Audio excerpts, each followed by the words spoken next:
We always speak about freelancing, success stories, and how to become a successful freelancer. But today I want to tell you about the crucial mistakes I made at the beginning of my career with the hope that you can avoid making these mistakes. So if you want to know more, keep watching. What's up guys? Welcome back to my channel. We speak about freelancing, and in my 4+ years of experience as a freelancer, I have been asked lots of questions on how to do this, how to do that, how to find freelance clients, and you can find all the answers in my channel. So if that's what's interesting to you, don't forget to subscribe to my channel and let's get started. So my first crucial mistake that I made at the beginning of my career is looking for data entry jobs. Look, I'm a digital marketing specialist, and back then I wasn't too experienced, but at least data entry isn't my profession. But because everyone was promoting data entry as a freelancing good job opportunity, I was like, yeah, I should be doing that. And I started looking for data entry and virtual assistancy jobs. But I made some research, and this is not what I should be doing. And this is why nobody hired me. I wasn't getting any response from any of the clients, and I was a little bit desperate. And then I learned, hey, my cover letters are about data entry, but my profile is about digital marketing. Nobody is going to hire me. And I actually made a mistake by applying to data entry jobs. I wasted a month and a half on this. I made a video about why you shouldn't be doing data entry if you have a specialization, so I recommend you go check it out right after this video, not now. So after this understanding that data entry isn't the right thing to apply, I started looking for a job with my specialization, digital marketing. And I found some keyword research and different other job opportunities. Clients started responding me. Another important thing that you should be avoiding, and this is the mistake that still lots of freelancers are making, is using cover letter templates. I knew that everyone was sending the same type of long cover letters with an introduction, body paragraph, conclusion, and stuff like that. And I used the same type of template for my proposals. And guess what? Nobody responded to my cover letters. But then I started analyzing the job post, and I started talking to the client. I was like, hey, you need this? I can do this.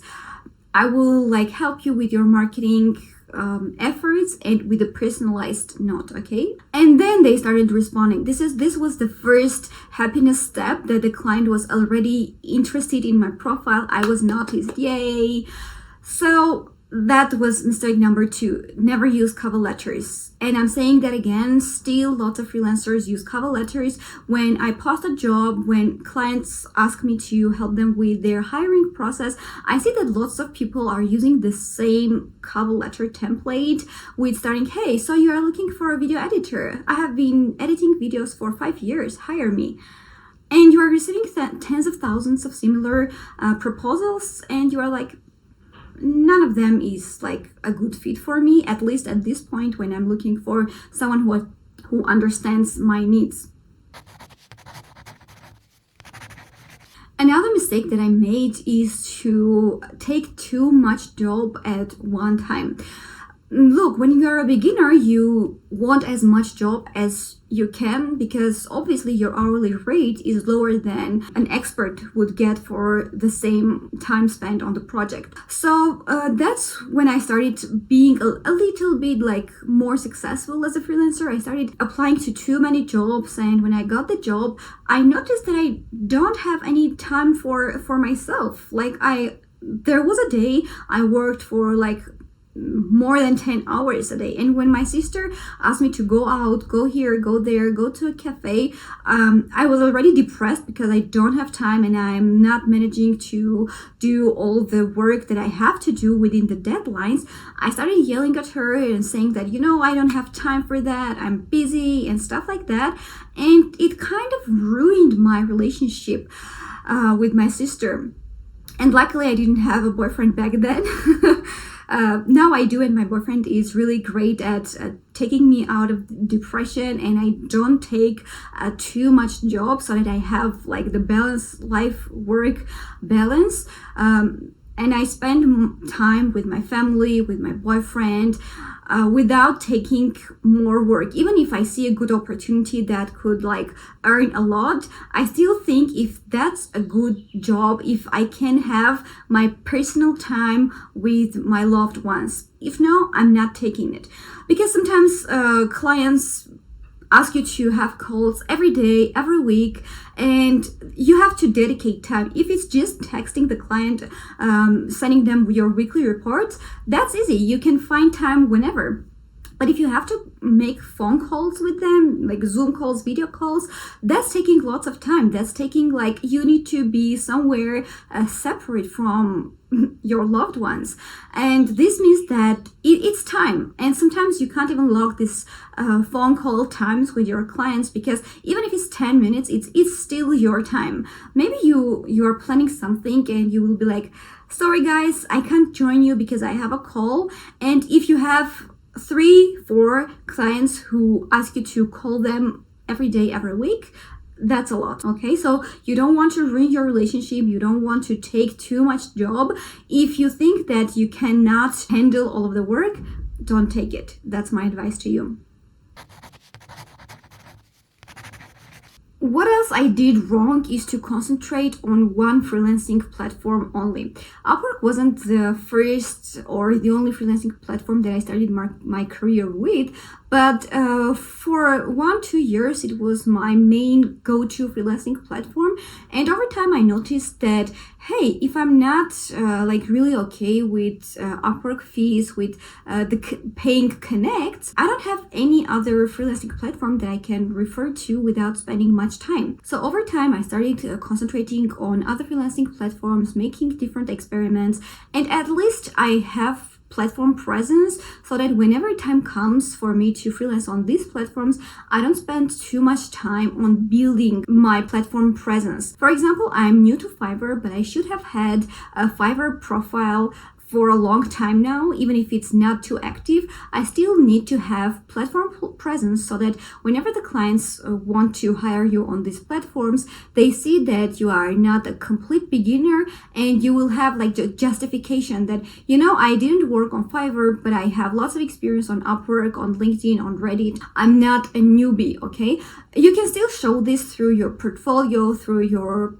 different like tasks that you have done, but still, whenever you are already on the platform, this gives you advantage. And when the right time comes for you to start working on these platforms, you are one step ahead by just having a good profile description, title, and the skills and everything ready. And why I don't want you to concentrate on one platform only, because lots of things can go wrong, and you don't want your freelancing life to be changed like all of a sudden in just one night. You should be ready for different stuff going on different freelancing platforms. One freelancing platform might not work for a day or two. It might be under maintenance, your profile might be suspended, and a lot can go on. So you want to be ready, you want to have clients from different platforms.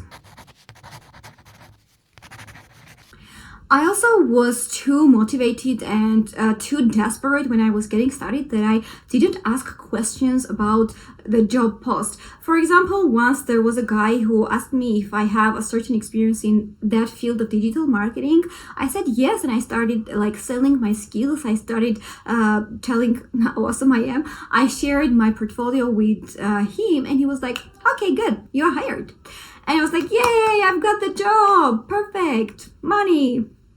And what happened? I had to promote a heavy equipment company, and I don't have any idea about heavy equipment. I have no knowledge at all in this industry. So this project wasn't a failure because I made lots of research, but I couldn't justify this research, the time that I spent on research, because I didn't ask the client what's the job about. If I asked him, okay, what's your industry? What am I going to promote? He would tell me that, you know, this is a job for a heavy equipment company. Are you ready for that? And I would be like, no, thank you. That's not what I can do.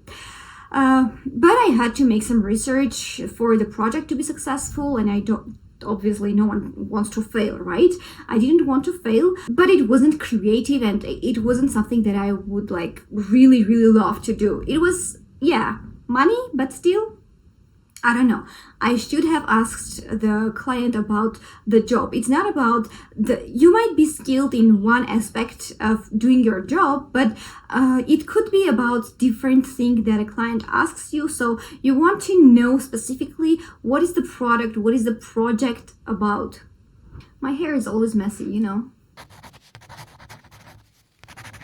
The final thing that I want to tell you as a mistake that I made is being open to negotiation. When you get started, as I said, you are a little bit desperate and you agree to lots of things. You agree to work with a lower hourly rate than it's written in your profile. I advise you not to do that. If you are not good at negotiation, work on your negotiation skills, and if a client asks you to do something like for a lower hourly rate, this could be a great chance for you to work on your negotiation skills. I'm not saying you have to take the job, but work on your negotiation skills. Usually I don't work with clients who ask me to work with a lower rate than I proposed, because you agree to work with a lower rate, you are not happy. You don't agree and you don't get hired, the client is not happy. Once the client was like, okay, let's see what you can do. And then they weren't happy at all with anything that I do, just because that wasn't the budget that they had. And they always had this like, we're paying more than we should have for this project. Okay, fine, go find someone who will do the same thing for a lower hourly rate. My rates are not like too high. It's not something that clients cannot afford, but it's just to a level that I'm not a beginner now and I don't necessarily have to work with the rates that I would. But if you are a beginner, look, your rates are already low. If you agree to work with a lower rate, you are hurting yourself, you are hurting your work-life balance, as I mentioned, as I have done, because I wanted to have more money and I had to like work a lot of hours to compensate that. And now I don't want that. I don't want that to happen to you. If the client starts negotiating in a bad way, don't agree to that. But there is a certain level, if that's a really big thing that you are going to do, like for example, if you have to work 40 hours for a client and additionally you have to dedicate 30 minutes to do something a little bit extra, why not, right? But if that's a client who asks you to work for like 30 minutes a day and then they ask you to do some additional thing for them, that's not the right thing to do. Do not agree to that, okay? And also, I know that how difficult it is to cope with all of these things alone as a freelancer. This is why I created a Facebook group where you can ask your questions. Of course, my comment section is always open. You can ask all the questions that you have. I read every single comment and I answer all the comments that are questions. You are welcome to ask me anything. But I also have a Facebook group, a Reddit community. We are getting more and more active day by day. You can ask all of your questions and the community will try to help you. Everyone will tell you their experience, their opinion, and you will be like far better with your choices if you should do this or do that as a freelancer. And of course, you can also share your success story or your freelancing mistakes in these groups. So go ahead and write about your freelancing mistakes that you made or the questions that you have if you are uncertain about one thing in your freelancing career. Thank you for watching this video. I hope to see you next week. Bye-bye.